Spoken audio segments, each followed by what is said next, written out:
Assalamualaikum warahmatullahi wabarakatuh. Kami di sini akan menampilkan video presentasi dari tugas mata kuliah Perencanaan Pendidikan Islam dengan dosen pengampu Ibu Arista Dwi Saputri MPD. Jurusan Manajemen Pendidikan Islam 5A FT UIN 1 Tulungagung. Video presentasi ini akan dibawakan oleh kelompok 5 dengan tema jenis-jenis perencanaan pendidikan Islam. Dengan anggota kelompok Muhammad Lutfi An-Naufal dengan NIM 12207193011. Ami Barumiam dengan NIM 12207193029. Muhammad Zainuri dengan NIM 12207193035. Asna Fityatus Solihah dengan NIM 12207193040. Untuk selanjutnya, selamat menyaksikan video presentasi dari kelompok 5. Pengertian perencanaan pendidikan Islam. Perencanaan berasal dari kata rencana yang berarti adalah rancangan atau rangka sesuatu yang akan dikerjakan. Dari pengertian tersebut dapat kita uraikan menjadi beberapa komponen. Yang pertama adalah tujuan atau hal yang ingin dicapai. Yang kedua adalah kegiatan, yaitu adalah untuk merealisasikan tujuan tersebut. Yang ketiga adalah waktu kegiatan yang akan dilaksanakan. Dengan demikian dapat kita pahami bahwa perencanaan adalah suatu respon atau reaksi terhadap masa depan. Dalam konteks agama Islam, sebagaimana pada Al-Quran dalam surah Al-Hasyr ayat 18, bahwa melalui makna substantif ayat tersebut dapat kita pahami bahwa perencanaan adalah suatu proses penting dalam mempersiapkan kegiatan-kegiatan secara sistematis yang akan dilakukan untuk mencapai tujuan tertentu. Terdapat beberapa ahli yang mengemukakan pengertian perencanaan pendidikan Islam. Yang pertama adalah menurut Gurge, yaitu proses mempersiapkan keputusan-keputusan untuk kegiatan masa depan di bidang pembangunan pendidikan. Yang kedua, menurut Philip H. Combs, yaitu adalah suatu penerapan yang rasional dan analisis sistematis proses perkembangan pendidikan dengan tujuan agar pendidikan itu lebih efektif dan efisien serta sesuai dengan kebutuhan dan tujuan para peserta didik dan masyarakatnya. Yang ketiga adalah menurut Yedor, bahwa pengertian perencanaan pendidikan itu adalah sebagai suatu proses untuk mempersiapkan seperangkat keputusan untuk kegiatan di masa yang akan datang yang diarahkan untuk mencapai tujuan dengan cara mengoptimalkan pembangunan ekonomi dan sosial secara menyeluruh dari suatu negara. Jadi dapat kita simpulkan bahwa pengertian perencanaan pendidikan Islam yaitu adalah suatu proses yang penting dalam mempersiapkan seperangkat keputusan untuk kegiatan pendidikan Islam yang akan dilaksanakan ke depannya. Hal ini dalam rangka untuk mencapai pendidikan yang lebih efektif dan efisien sesuai dengan kebutuhan para peserta didik dan masyarakat sekolah. Poin B dengan tema jenis-jenis perencanaan pendidikan berdasarkan besarannya. Dan yang pertama, perencanaan makro. Perencanaan makro adalah perencanaan yang menetapkan kebijakan-kebijakan yang akan ditempuh, tujuan yang ingin dicapai, dan cara-cara untuk mencapai tujuan itu pada tingkat nasional. Tujuan yang harus dicapai negara, khususnya dalam bidang peningkatan sumber daya manusia, adalah pengembangan sistem pendidikan baik secara kuantitatif maupun kualitatif. Secara kuantitatif, pendidikan harus menghasilkan tenaga kerja yang hanya sesuai dengan kebutuhan pembangunan. Sedangkan secara kualitatif harus menghasilkan tenaga terampil sesuai dengan bidangnya dan memiliki jiwa Pancasila. Adapun perencanaan makro berusaha menjawab pertanyaan-pertanyaan berikut, yaitu yang A, apakah tujuan pendidikan tersebut? Yang B, pendekatan apakah yang digunakan untuk mencapai tujuan tersebut? Yang C, lembaga pendidikan apakah yang digunakan untuk mencapai tujuan tersebut? Yang D, bagaimanakah seharusnya organisasi pendidikan diatur sehingga menunjang tercapainya tujuan tersebut? Yang E, apakah kriteria keberhasilan untuk usaha pendidikan itu? Dan yang B, perencanaan meso. Perencanaan meso merupakan kebijakan yang telah ditentukan dalam tingkat makro dijabarkan kembali ke dalam program berskala kecil. Pada tingkat perencanaan telah bersifat operasional disesuaikan dengan unit-unit. Contoh dari perencanaan meso yaitu perencanaan pada tingkat departemen dan direktorat jenderal di pusat. Dan yang ketiga, perencanaan mikro. Perencanaan mikro merupakan penjabaran dari perencanaan tingkat meso. Kekhususan dari lembaga mendapat perhatian, namun tidak boleh bertentangan dengan apa yang telah ditetapkan dalam perencanaan makro ataupun meso. Adapun perencanaan makro dalam pendidikan meliputi yang A, perhatian terhadap aspirasi semua komponen yang ada dalam sekolah sebagai stakeholder internal serta aspirasi murid. Dan yang B, visi, misi, dan tujuan yang dirumuskan menunjukkan arah dan orientasi pengembangan sekolah merefleksikan pada stakeholder. Yang C, perumusan tentang perluasan, pemerataan, mutu, relevansi, efektivitas, dan efisiensi yang diartikulasikan sebagai rumusan-rumusan yang khas untuk lembaga sekolah. Yang D, kajian lingkungan internal dan eksternal sekolah yang akan melahirkan isu-isu strategis.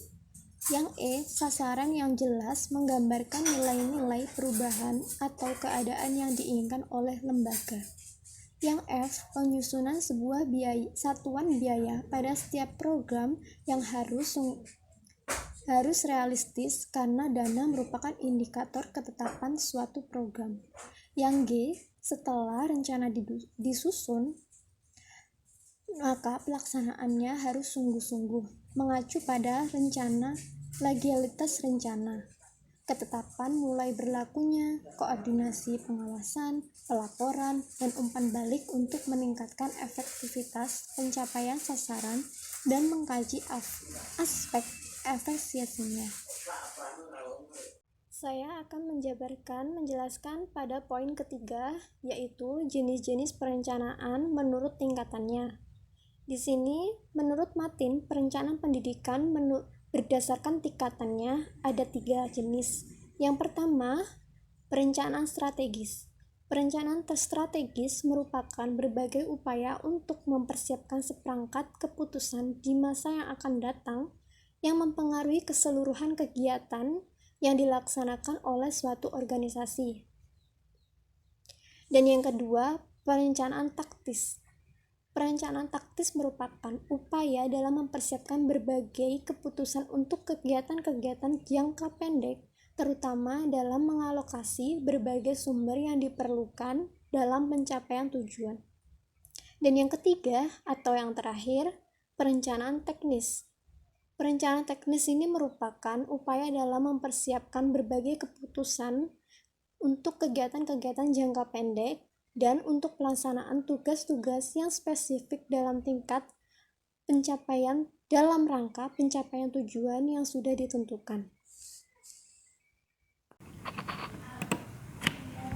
Baik, saya akan melanjutkan presentasi dari teman-teman terkait jenis-jenis perencanaan pendidikan. Saya akan menjelaskan mengenai jenis-jenis perencanaan pendidikan ditinjau dari jangka waktu.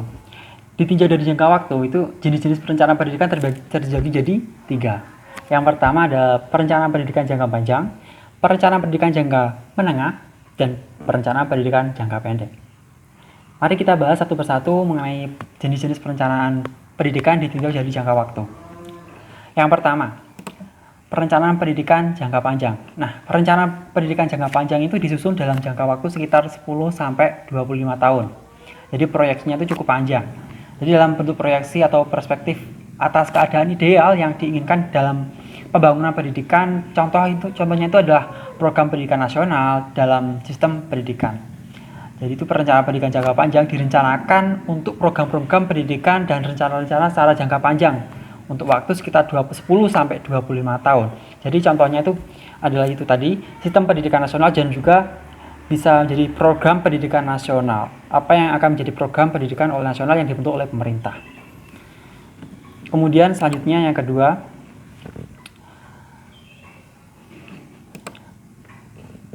selanjutnya untuk yang kedua adalah perencanaan pendidikan jangka menengah. Perencanaan pendidikan jangka menengah itu apa sih? Nah, perencanaan pendidikan jangka menengah disusun dalam jangka waktu antara 3 sampai 8 tahun. Jadi penjabaran lebih konkret dari perencanaan jangka panjang yang sudah merumuskan sasaran atau tujuan yang secara kuantitatif akan dicapai. Jadi itu perencanaan pendidikan jangka menengah itu antara tengah-tengah, antara yang panjang sampai pendek itu di mana sekitar waktu 3 sampai 8 tahun. Jadi itu dinamakan perencanaan pendidikan jangka menengah. Jadi contoh perencanaan pendidikan jangka menengah itu kita bisa merencanakan apa yang akan kita bisa lakukan dalam waktu 3 sampai 8 tahun ke depan. Jadi proyeksinya itu cukup antara tenggang waktu sekitar 3 tahun sampai 8 tahun itu. Kemudian yang ketiga itu adalah perencanaan pendidikan jangka pendek. Itu perencanaan pendidikan yang disusun dalam jangka waktu maksimal 1 tahun atau kurang dari 5 tahun.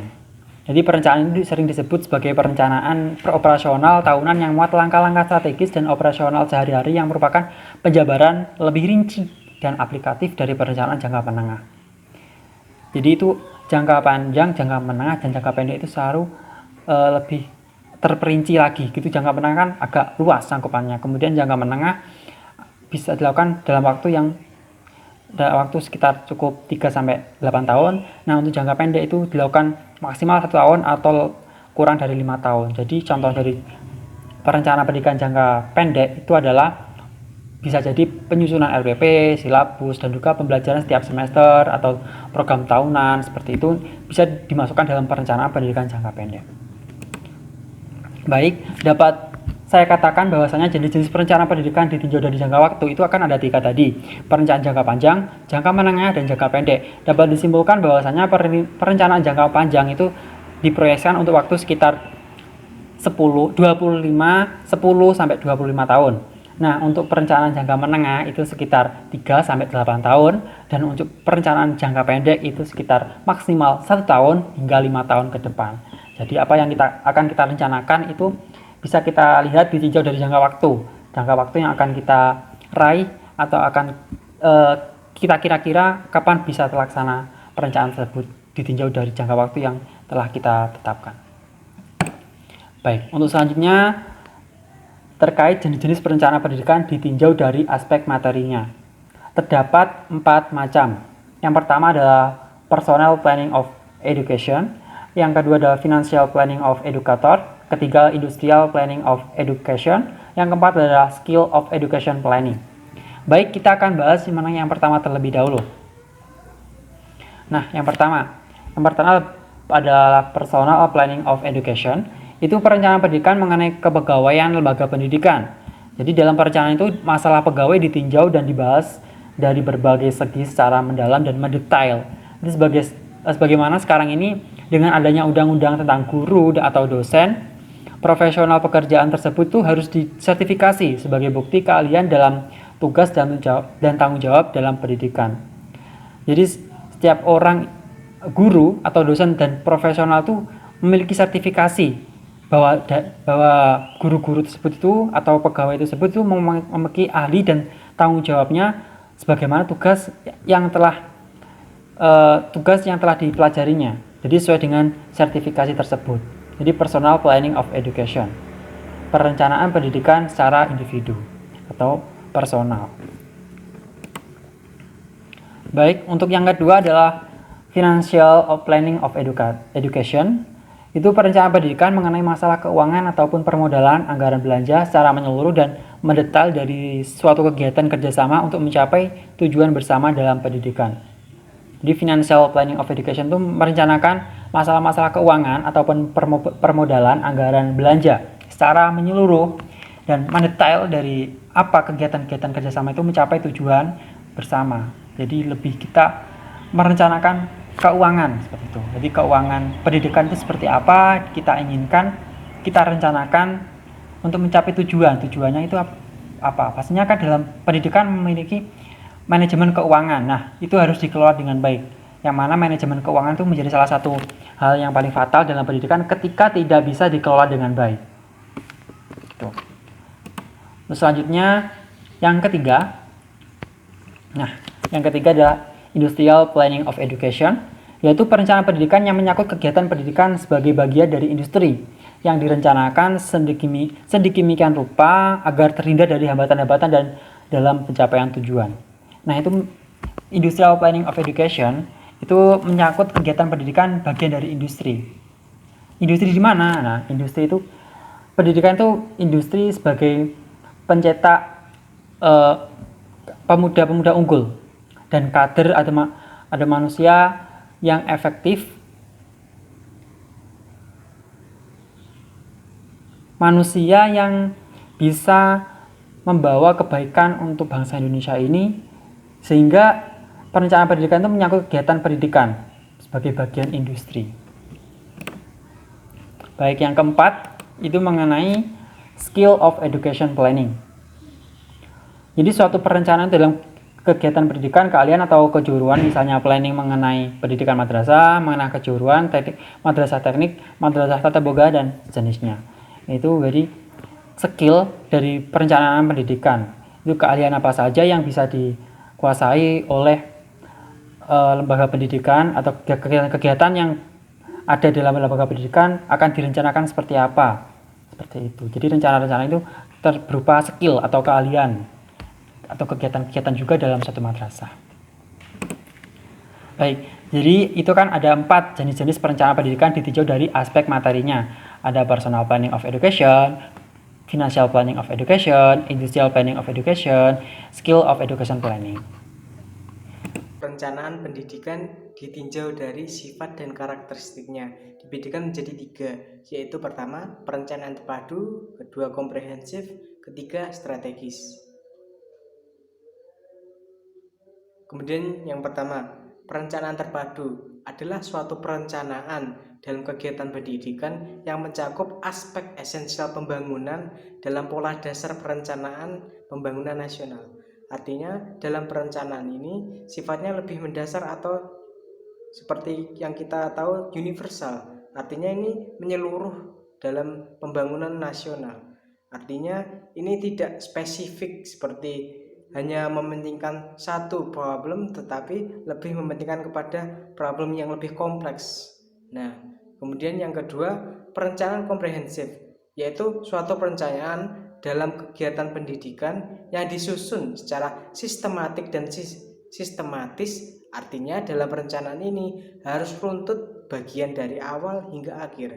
Artinya semua perencanaan itu dirancang secara sistematis. Artinya mereka menentukan hal apa saja yang mereka tentukan dalam perencanaan dari awal hingga akhir, sehingga semua perencanaan itu harus tertulis dan urutannya, sehingga dalam proses pengerjaan pelaksanaan operasionalnya bisa berjalan dengan baik dan sesuai dengan rencana.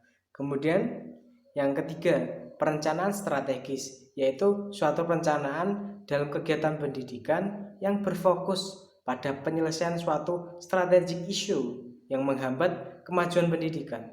Nah, strategic issue di sini adalah sebuah problem yang menghambat dalam kemajuan pendidikan, misalnya dalam pengembangan mutu, seperti penghambat dalam pengembangan mutu, seperti penghambat dalam pengadaan sarana dan prasarana. Nah, masalah tersebut akan terlebih dahulu dicari solusinya, sehingga fokus penyelesaian akan lebih tertuju atau hanya berfokus pada satu problem. sehingga satu problem tersebut akan segera diselesaikan. Nah, misalnya dalam evaluasi sekolah telah dinyatakan bahwa yang menghambat dalam perencanaan periode yang lalu adalah tentang pengadaan barang. Nah, kemudian di periode selanjutnya perencanaan ini akan dilakukan. Artinya pengadaan barang tersebut akan dicari solusinya, bagaimana masalah pemecahannya. Misalnya dengan menambah anggaran sekolah, kedua meminta sumbangan, atau mengadakan hibah. Artinya mengadakan hibah bagi para donatur yang ingin membantu kemajuan sekolah. Nah, kemudian yang selanjutnya, jenis-jenis perencanaan pendidikan ditinjau dari metodologinya. Yang pertama yaitu perencanaan rasional, yang kedua adalah perencanaan transaksional. Yang pertama, perencanaan rasional. Suatu perencanaan dalam kegiatan pendidikan yang menggunakan prinsip-prinsip dan teknik-teknik berpikir sistematis dan rasional ilmiah. Artinya, dalam penyusunan perencanaan digunakan prinsip-prinsip manajemen, misalnya, yaitu prinsip-prinsip yang kita tahu POAK, yaitu planning, organizing, actuating, and controlling. Artinya kita merencanakan, kita harus terlebih dahulu melihat evaluasi sebelumnya. Artinya evaluasi apa saja yang telah dilakukan pada periode sebelumnya, sehingga bisa menjadi acuan kita untuk memperbaiki dalam periode selanjutnya. Kemudian yang dimaksudkan teknik-teknik berpikir sistematis dan rasional ilmiah ini seperti yang saya sebutkan tadi, yaitu seperti perencanaan komprehensif, yaitu disusun sistematik dan sistematis, artinya urut dari awal hingga akhir. Nah, hal ini dilakukan agar semua perencanaan terencana secara aktual, secara konsentrasinya secara benar, dan langkah-langkahnya itu sama. Nah, sehingga terjadi suatu linear antara perencanaan dengan operasional. Nah, kemudian rasional ilmiah ini artinya bisa dinalar. Artinya suatu perencanaan itu dibuat sesuai dengan nalar yang ada. Artinya bisa dilogika. Misalnya dalam pengadaan barang, pengadaan komputer 5 buah seharga 20 juta. Nah, itu bisa dinalar bahwa itu dananya, anggaran yang disediakan itu cukup. Nah, misalnya saja penganggaran komputer 5 buah itu setara dengan 500 juta. Nah, ini yang kita harus telah lagi. Apakah anggaran tersebut relevan dengan harga di pasaran? Apakah itu tidak membuang sisi dari efektif dan efisiensi dari kegunaan pembiayaan? Nah, itu harus dinalar lagi. Nah, karena itulah dalam perencanaan rasional ini digunakan prinsip-prinsip dan teknik berpikir secara rasional. Artinya penggunaan anggaran bisa berjalan dengan pengelolaan anggaran bisa digunakan secara efektif dan efisien. Kemudian yang kedua yaitu suatu perencanaan dalam kegiatan pendidikan yang menggunakan relate antara implementasi dengan perencanaan guna membangun suatu hubungan dalam satu program. Nah, perencanaan di sini artinya ini di latar belakangnya dengan implementasi yang ada. Bagaimana implementasinya dan bagaimana perencanaannya. Nah, misalnya dalam periode sebelumnya kita merencanakan untuk membangun fasilitas perpustakaan. Nah, kemudian implementasinya pengadaan perpustakaan itu belum juga terjadi. Nah, artinya kan ini tidak ada hal yang relate antara implementasi dengan perencanaan, sehingga dalam menghubungkan suatu hubungan ini dibutuhkan yaitu namanya implementasi nyata dengan perencanaannya, sehingga hubungan antara implementasi dan perencanaan itu terhubung jadi satu, sehingga itu bisa dijadikan sebagai acuan. Nah, yang namanya perencanaan ini sebagai acuan dari implementasi. Nah, kemudian implementasi ini akan dilaksanakan untuk menghasilkan suatu hasil yang ingin dicapai dari perencanaan. Jenis-jenis perencanaan yang dapat digunakan untuk pengembangan pendidikan tinggi dakwah Islam. Yang pertama adalah adaptif, yang berarti juga pemecah masalah. Yang kedua adalah kontingensi, yaitu pendekatan untuk menciptakan kondisi yang pengaruhnya dapat dielakkan dan diserap dengan biaya atau kerugian minimal. Yang ketiga adalah kompulsif, yaitu menentukan apa yang seharusnya dan apa yang diharapkan akan dilakukan dengan alat utama sebagai imbalan dan sanksi. Yang keempat adalah manipulatif, yaitu mengandalkan jenis instrumen untuk mendapatkan keuntungan dengan alat kesepakatan, pertukaran, dan mempengaruhi orang lain. Yang kelima adalah indikatif, yaitu menyebarkan informasi untuk memberi sinyal yang benar kepada individu dengan harapan agar pada gilirannya akan mengambil tindakan yang tepat. Yang keenam adalah bertahap, yaitu perencanaan yang mengambil langkah pendek, mengoreksi kesalahan saat perencanaan itu dilaksanakan. Yang ketujuh adalah otonomi, yaitu perencanaan yang dilakukan oleh diri sendiri dan bukan sebagai bagian dari perencanaan lainnya. Yang kedelapan adalah perbaikan atau pemulihan, yaitu dirancang untuk memulihkan pada keadaan semula tanpa mempertimbangkan mengenai yang mungkin terjadi. Yang kesembilan adalah normatif, yang merupakan adalah perencanaan jangka panjang seperti 25-40 tahun ke depan. Yang ke-10 adalah fungsional, yaitu memusatkan pada aspek tertentu dari seluruh masalah. Yang ke-11 adalah pemrograman pendidikan tinggi dakwah Islam, yaitu menentukan pencapaian target, kebutuhan program dan kebutuhan sumber daya untuk mencapai tujuan tertentu. Dalam melaksanakan perencanaan pendidikan tinggi dakwah Islam, itu harus berorientasi terhadap program siswa yang terstruktur, mengingat perencanaan sangat menentukan keberhasilan dari suatu program.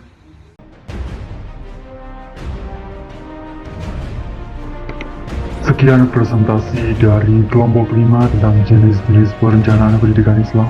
Apabila ada kesalahan dan kekurangan, kami mohon maaf yang sebesar-besarnya. Wabillahi taufiq wal hidayah. Wassalamualaikum warahmatullahi wabarakatuh.